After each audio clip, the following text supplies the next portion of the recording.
Hello, good morning mga kaparmers. Nandito po kami sa Abbotsford Convent na tinanayo pa po noong mga 18th century. Napakalaki pong lupain ito na sakop ng Abbotsford Convent. At katunayan po sila ay nag-aalaga ng iba't ibang uri ng mga hayop. Katulad po ng free-range chicken. Hinahayaan po yung chicken dito sa looban at nabubuhay sila, nasa sarili nilang pagkain sa mamamagitan po ng naanditong mga damo. Sila ay pinakakakusa silang nabubuhay dito. Ganoon din po ang mga baka sa tabing silangan na nag-aalaga rin po sila ng mga baka. Hello kaparmers, dito po tayo sa Apple Orchard.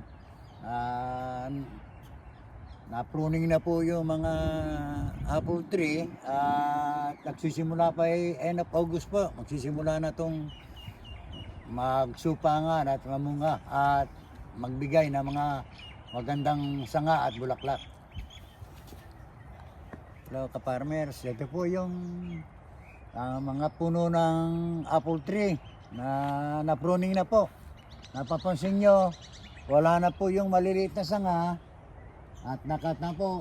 At ito po by end of August magsisimula na po itong magsupangan. Magbibigay po ng magandang dahon at mga bulaklak ang apple tree.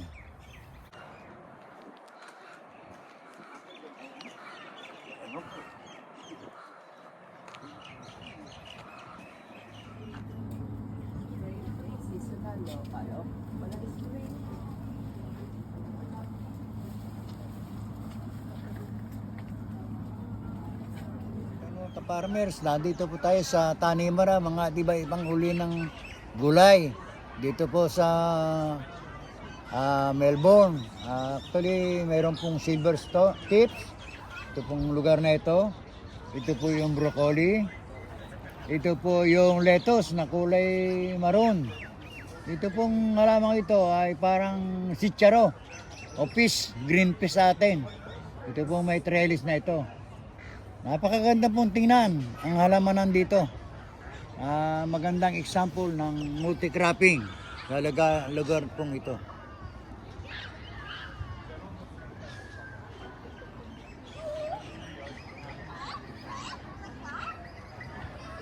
Ito po, this is cabbage, yung medyo po malalaking yon. Ito po green fish.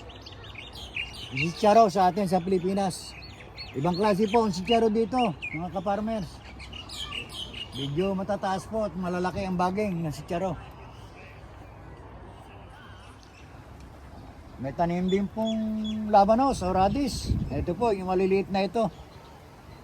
Malalaki po ang radish dito. Nakaw, halos hanggang gabaraso. Ang laman po ng radish.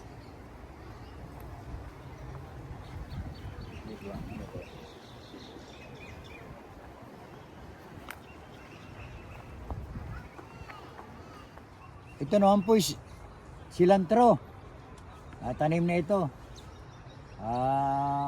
Nakapunla po dito sa tabi ng bakod.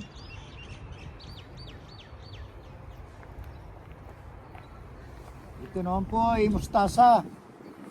Mustasa po itong nakatanim. Na 4 na tudling sa plat. Ay ganda pong tingnan. Ito multi-cropping. Ito po yung cabbage o repolyo. Isang plat na ito. Labanos pala ito, labanos.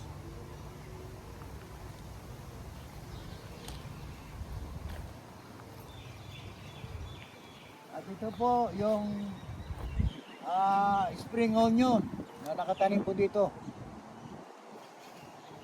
Ito po colorful na ito na merong pinaka-orange, merong pong yellow, may red.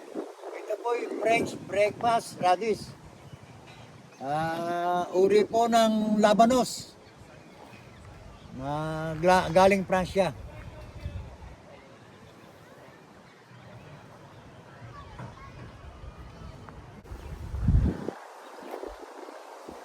like that, French. Ano kaya itsura niya na? French radish na yan.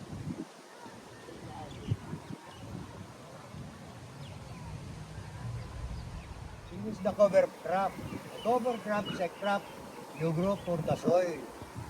This cover crop has 8 different species. Daikon radish is used for its long taproot that grows deep into the soil to help with compaction and water penetration. Legumes, peas, broad beans, and lupins fix atmospheric nitrogen, which is a fertilizer. Grasses add to organic matter. So yun po ito po ang example ng taniman natin dito sa Melbourne, sa kanilang farm, na napakaganda pong tingnan, na tinatawag nating multi-cropping.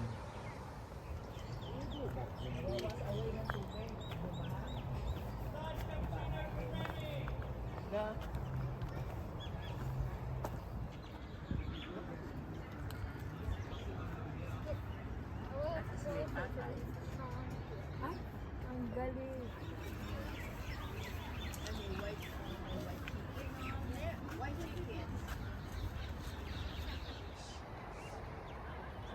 Hello, ka-farmers, tingin niyo po, sa simpleng nakaposte pong ito, kung po yung fish. Ito yung pinakabahay ng fish. Dito ginagawa yung, kaya po mga bulaklak ng mga halaman ay nakukuha yung nectar at nadadala ng mga honeybee dito. Ito po, nagliliparan, makikita nyo. Ito po, ang pinaka-box. Tawag nyo sa kuwan.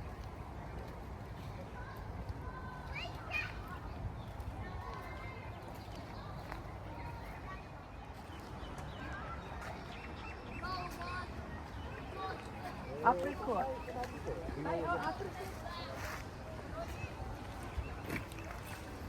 Apricot.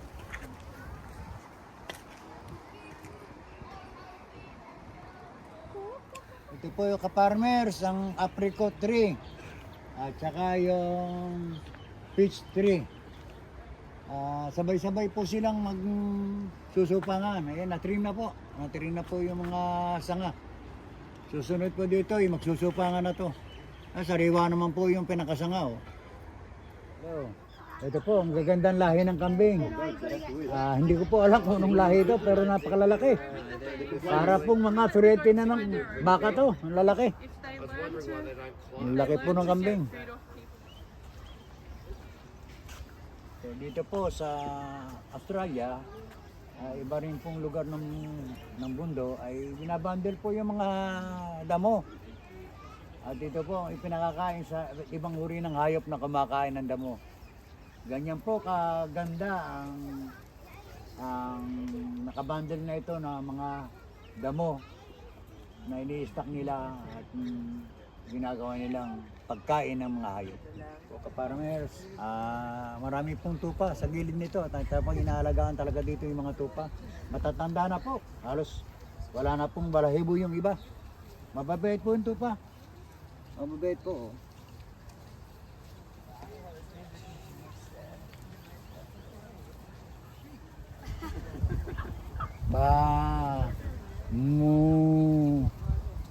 Yan na ba, ano ba? Ba.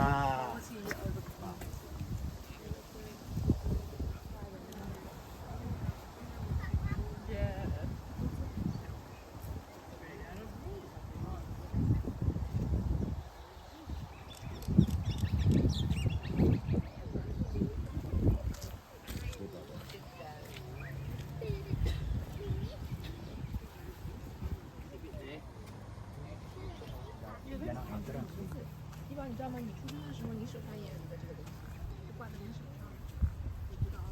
Hello ka-farmers, may dalawa pong kabayo dito. Carvalho ini. Napakaganda po. Lahi po to ng kabayong mola. Mga lalaking kabayo.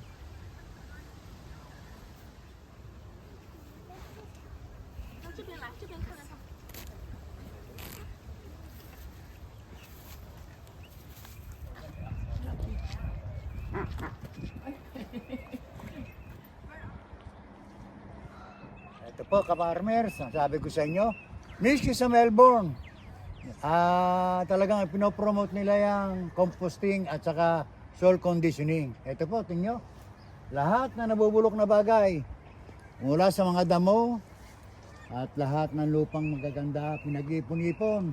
At napakaitim po ng lupa. Kasi po yung mga tatal ng kahoy at mga damo ng kahoy ay inipon at binilok.